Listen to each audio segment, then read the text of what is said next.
Good evening, you're watching Estuary News. I'm Hugh Richards. In the headlines tonight, a man goes on trial in connection with a missing Hull woman, a knife amnesty across the Humberside police force, and celebrating Hull's pioneering women as part of International Women's Week. And later in tonight's programme, I'll be talking to Rachita Green about Jashram and the Indian Festival of Colours. And before that, our good friend Dr. Alec Gill on a new digital platform for the Hessel Roaders.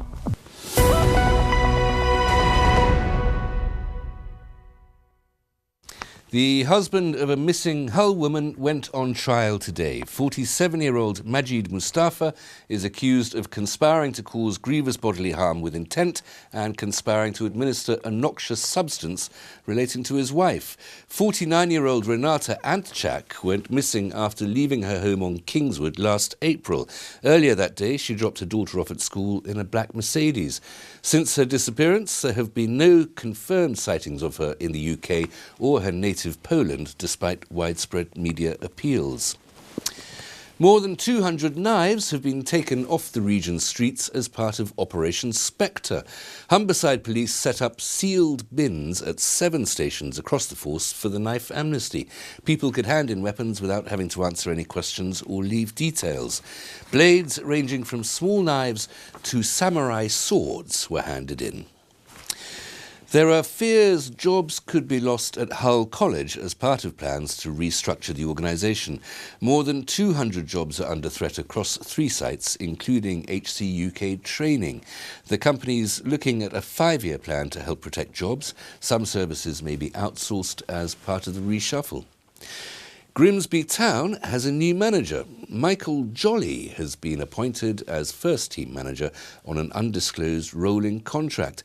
The 40-year-old succeeds former manager Russell Slade, who was sacked three weeks ago with the club's 17th in League Two. Jack will bring you more on that story in the sports roundup later on in tonight's programme. 5 plaques have been unveiled today celebrating 5 inspirational women from Hull. The recipients include women's goalkeeper and founder of the Women's Football Association, Flo Bilton, poet Elsa Gidlow, and Hull's first female councillor, Mary Hatfield. The plaques are part of Councillor Mary Glue's centenary plaque scheme, which honours notable people from Hull. She said that it's an important thing to recognise how diverse these women were. It's been wonderful to unveil 5 inspirational plaques to inspirational Hull women. I think it shows the diversity of talent in this city. You know, the creativity, the pioneers, like Mary Hatfield, the first councillor to come into a male-dominated political scene here in the Guildhall. So, you know, the bravery, the courageousness, it just shows the diversity of talent in this city, and it's just boundless. You know, it's hard a century ago to find women that weren't oppressed or unable to speak. So it's wonderful in this century to talk about women that have actually, you know, changed and progressed things over the last 100 years. The merger of 2 Lincolnshire housing providers will go ahead in April. Shoreline Housing Partnership and Boston Mayflower will unite to form a new 12,700-home Lincolnshire Housing Partnership. Known as LHP, it'll benefit from an additional £50 million spending capacity. This will be used to provide at least 60 extra new homes in Lincolnshire per year. 66% of Shoreline customers were in favour of the merger. The new organisation launches on the 3rd of April.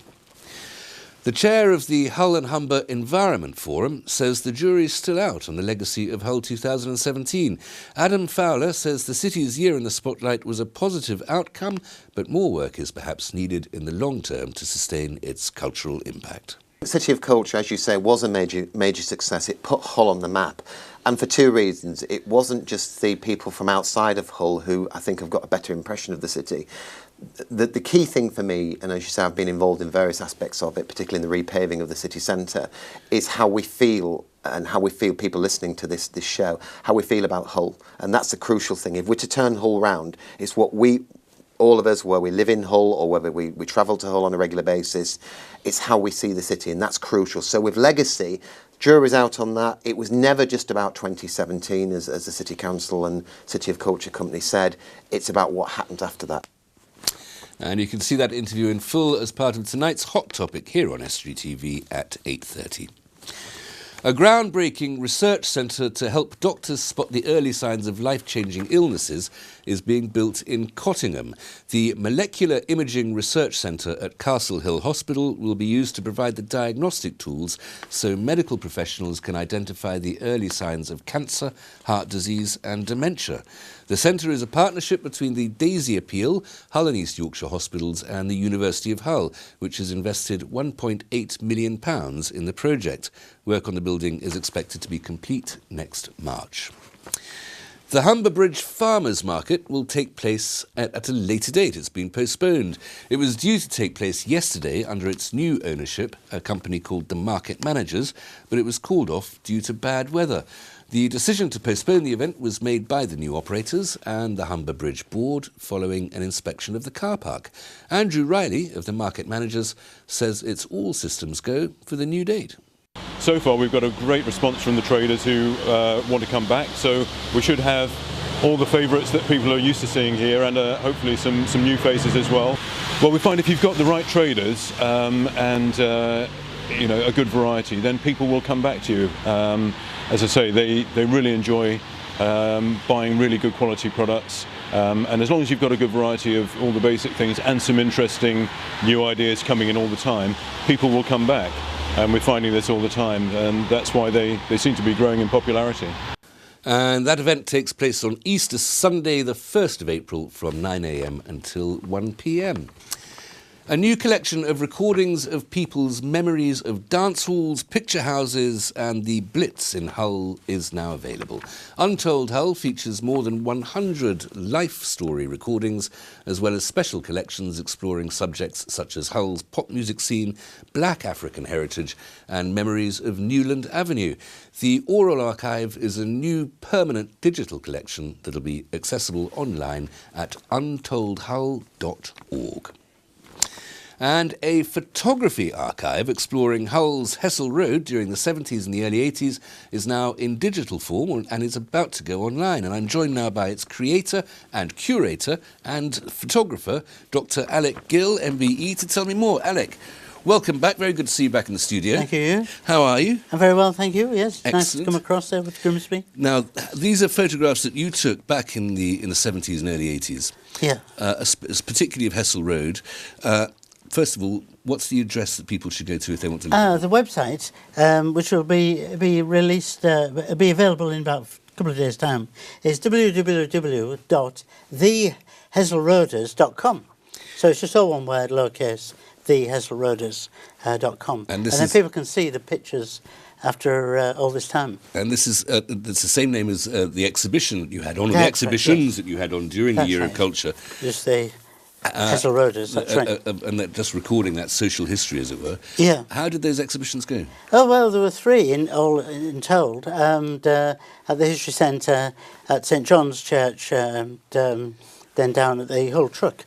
So very well, very popular, and at the History Centre they had well over 8,000 visitors, more than they've ever had since the place opened, you know.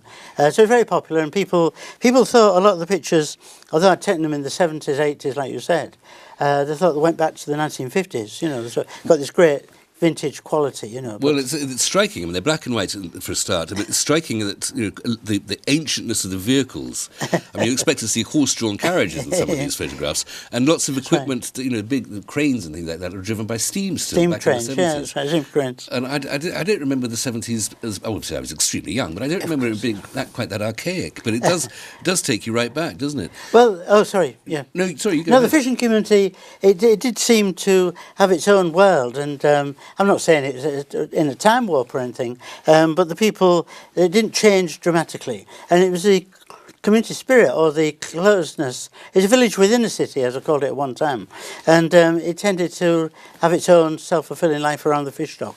Plans for the exhibition to travel at all? Well, yes. Well, there's going to be one again in November this year at the Holi University. But based on the strength of the website, which part of the process is to try and attract international galleries to sort of show the exhibition over there and in other parts of Britain as well. And so it's taken a while to get the website together and a good server. And so it's there, people will be able to see it abroad and also to do a book as well. As well as social history, it is also just fantastic photography. It's wonderful. It's a book. It's an art collection. There will be photographic enthusiasts out there. What sort of camera did you use? Well, yes, it's a twin-lens reflex. It was a German Rolleicode camera, and I bought it second-hand for £12, and this chap was retiring. He a wirelessman down our street. My dad had a word with him, and I ended up buying it back in about 1971 when I began. And how old was the camera then? Well, the camera was actually same age as me. It was built in 1946, I believe, right, just after the war. It was a baby boomer camera, and so it's got status. You know, the press photographers, fashion photographers. Yeah, people will let you in if you're carrying a decent camera, won't they? Yeah, they let me in. It's a passport to Israel and the box art. And most importantly to Hessel Road. Alec, Yes, thanks very much. We'll have to stop there, I'm afraid. But good luck with the website. Thank you very much. Join me after the break. Jack will bring us more on Grimsby's new manager in the sports, and Rachita Green joins me on the sofa to talk about an Indian festival of colours.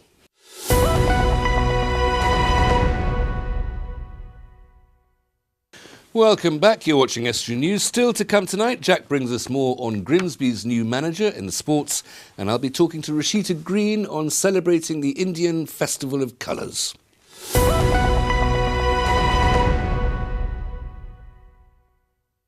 A company director from Hull who misled consumers over the cars they bought has been sentenced at Hull Magistrates Court. 37-year-old Todor Neyachev admitted 3 offences under the Consumer Protection from Unfair Trading regulations. The offences included selling an unroadworthy Mercedes which had broken springs and corroded brake pipes. The company Top Cars was ordered to pay a total of £5,350 for the offences. Mr. Neyachev was fined £250 as a director of the company for neglecting to comply with unfair trading requirements. The MP for Beverley and Holderness says winning the backing of the Coastal Communities Minister could make a major difference in the fight to save the fast-eroding coastline of the south of Withensea. Graham Stewart wants Jake Berry to lend his support to the South Withensea Coastal Defence Scheme and help East Riding Council search for funding. The government's Coastal Communities Fund is currently off limits for Withensea because of the narrow criteria it applies to bids. Mr. Stewart wants the Minister to review these criteria in recognition of the benefits that upgrades to the town's coastal defences would give to the local area. Amusement rides that were part of Cleethorpes Pleasure Island will go under the hammer this week. Items including a 100-year-old carousel and a ghost train will be auctioned off on Wednesday and Thursday. The site was forced to close in 2016 following a drop in visitor numbers. Councillors, North East Lincolnshire councillors, described the closure as desperately sad. North Lincolnshire Council is encouraging members of the LGBT community to be foster carers. As part of LGBT Fostering and Adoption Week, running until Sunday, the Council is holding a phone-in event where potential carers can find out more. The event takes place on Thursday from 1 p.m. to 7 p.m, and the team can be called on 01724 297 024. And Lincolnshire County Council is now looking for this year's Good Citizens. The awards aim to recognise thousands of people volunteering across the county through fundraising, looking after the local environment or organising events. People can nominate in a number of categories, including Citizen of the Year, Young Citizen of the Year and Community Group of the Year. Nominations can be made online via the Council's website until the 11th of May.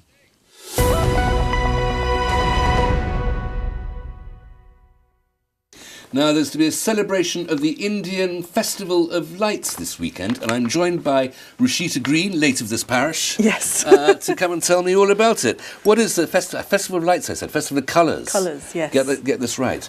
There's a proper Hindi word for it, though. Yes, it's called Holi. Sounds a bit like Holy, but Okay. it is Holi. And it is effectively the Festival of Colours. The word Holi comes from the religious aspect of the festival, which relates to a goddess called Holika, who initially, I am not very well educated in that particular story, but I'll tell you another one later on. You know more than I do. Yes. But she's the one who represents the fire, the bonfire that burns on the day of Holi, which signifies the burning off of any animosities you might have had with people. And we do it every year. So every year you can burn fresh animosities. It's a specific date in the year, is it? A specific time? It moves around. Like a lot of Hindu festivals, it moves around because it's all based on astrological charts and things like that. But it is generally around the beginning of spring. So in India, right about now, they'd be moving from sort of winter into sort of spring. Lucky old them. It doesn't feel like they're moving into spring here, I'm afraid. Where and when is this event taking place? This particular event is called Jashan, a celebration. Jashan literally translates as a celebration.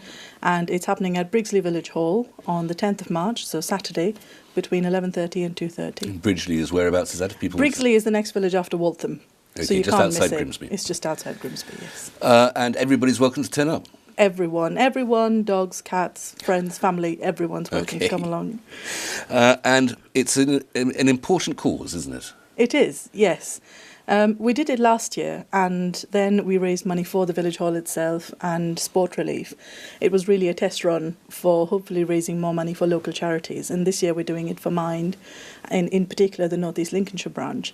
I think as a charity, Mind do a fantastic job of helping people when they most crucially need it, whilst waiting for the official psychology and stuff like that. So they don't claim to cure you, but they are a good first step. They help, I think, a great deal. Now, it's an Indian celebration, so I imagine there'll be the bonfire, of course. There'll be dancing. There'll be music. There'll be people wearing fantastic clothes. I'm stereotyping here, but I'm doing so quite accurately. But there will also be, above all, fantastic food. Yes, I'd hope so, yes. You've brought in a little sample, I have, yes. I've brought along the dessert we're going to have on the day. Yep. These are called gulab jamun. Just be careful, they're a bit hot. Okay. And they're sweet. They're hot. Sorry. My mother would be very cross. I'm talking my mouthful. They're absolutely beautiful. It is sweet, you're right. Yes. So I notice you're not having one. No. I'll leave those for you, Hugh.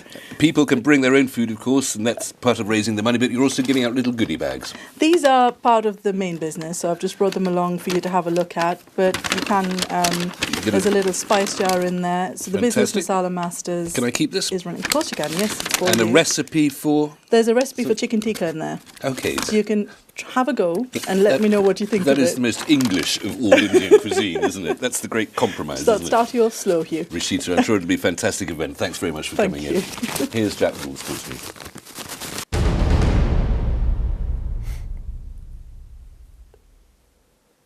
We'll start with the big news concerning Grimsby Town, and as you may have heard earlier in the programme, the club has a new manager. The Mariners officially unveiled former City trader Michael Jolly earlier today at Blundell Park. Jolly's appointment brings an end to a 3-week wait for a successor to Russell Slade, who was sacked on the 11th of February. 40-year-old Jolly studied economics at Cambridge University before working as a trader in both London and New York. He then went into football coaching, taking charge of Burnley's under-23 side before a recent spell as a manager at Swedish side AFC Eskilstuna. It's also been confirmed that Paul Wilkinson will continue his role as assistant manager, with Jolly understood to be happy to work with Slade's former number 2. On the pitch, it wasn't pleasant viewing for the new boss, who was sat with town director John Fenty in the stands on Saturday. The two men were at Brunton Park as they witnessed yet another Grimsby defeat in League Two, this time to Carlisle United. The Mariners went down 2-0 in Cumbria. Hallam Hope and Mark Ellis with the goals for the home side. Grimsby had a spell of pressure in the second half but just couldn't find a way back into the game. Things could have been much worse for the visitors though, but James McEwen saved Hope's penalty to keep the score at 2-0. Grimsby's 15th game without a win was one of only 2 fixtures taking place in League Two due to the weather conditions. As a result, they remained 6 points clear of Chesterfield, who are in the relegation zone, but they've played 2 more games than the Spyrights.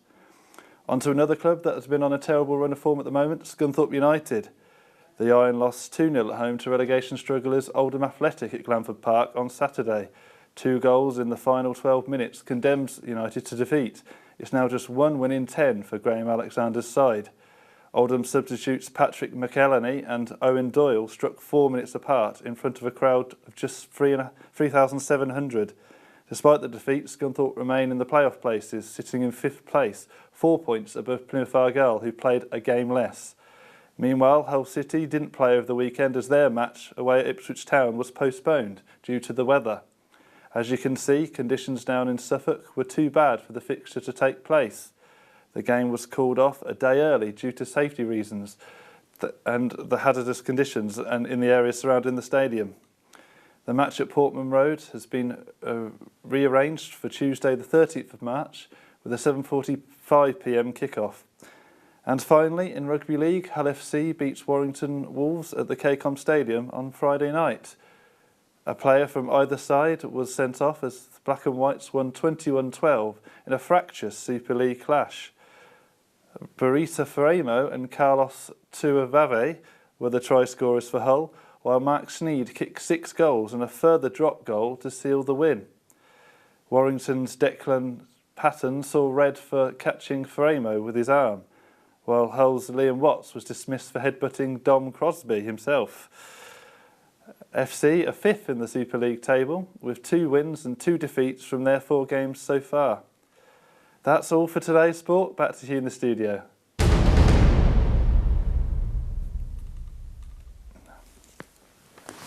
Thanks, Jack. That's it for tonight. Sorry for the interruption to usual service last week. We're back in business now. So if you have a story for us, then Facebook or Twitter pages might appear below me. There they are. Or email news@estuary.tv or phone Grimsby 01472 31553. Or you can write to us at Estuary TV, Nuns Corner, Laceby Road, Grimsby, North East Lincolnshire, DN345BQ. My thanks to both my guests today, Alec and Rachita. Until tomorrow, from all of us, good evening.